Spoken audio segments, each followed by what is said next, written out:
What can I do for you, my man? As you can see, I'm a little busy this morning.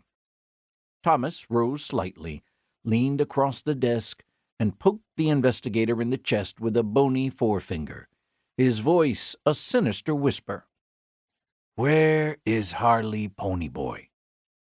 The investigator, a little taken aback, thought it an odd question. If anyone should know the whereabouts of Harley Ponyboy, it would be Thomas Begay. The two were nearly inseparable. What, is he missing? He joked. It damn sure looks that way. No one's seen or heard from him in days now. That's not like him, you know. Charlie leaned back out of range.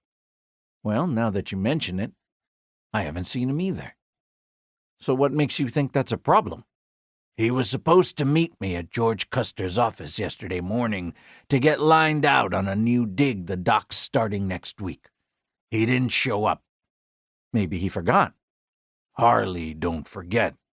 When he's sober. You think he's drinking?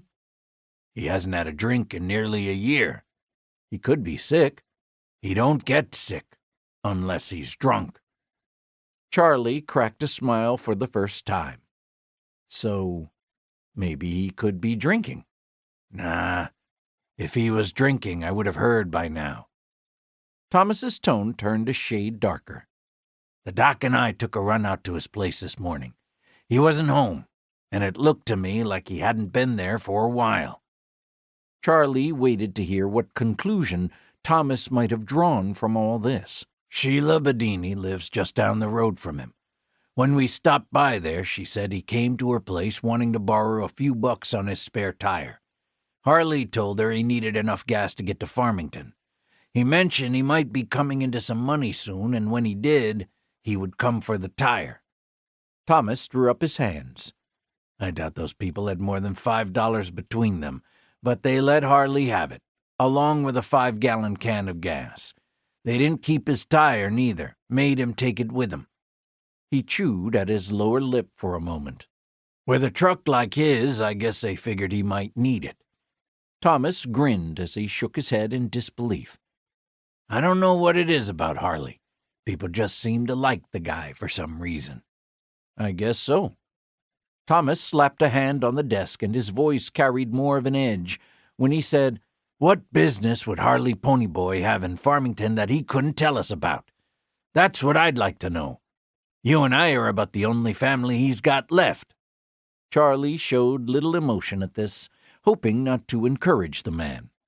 Sounds to me like he's just broke. Maybe went into town to see about a job. You're not listening, Hastine. He's got a job waiting for him with the professor. He could get a draw on his wages if he needed money. Well, then maybe he got himself put in jail. Maybe he's sitting in a cell in Farmington right now. Maybe. But I'm getting a bad feeling about this. Harley Ponyboy has just not been himself lately. So what are you thinking we should do? You're the investigator, for hell's sake. I figured you might at least know where to start. Charlie sighed, clicking his pen in and out a few times before answering. I guess we could call your nephew, Billy Redclay, over at Tribal, see if he's heard anything. I hate to bother him with this, though, busy as he's been lately. I already talked to Billy this morning. He told me they don't have Harley locked up. He said he would ask around and maybe check with his friend that works down at the jail in Farmington. You know, see if they have him there. Charlie could see the man was working himself into a tizzy, and nothing good ever came of that. Before we get too excited here, Hastine, let's just wait and see what Billy comes up with. Thomas sliced the air with the edge of his hand, sending a paper flying off the desk. I'll tell you what it is.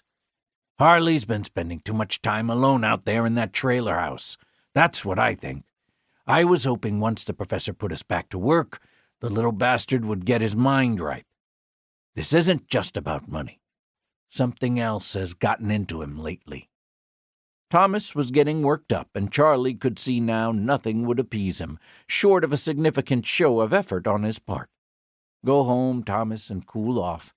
I'll call around and let you know what I hear by this afternoon. We'll go from there. Thomas rose.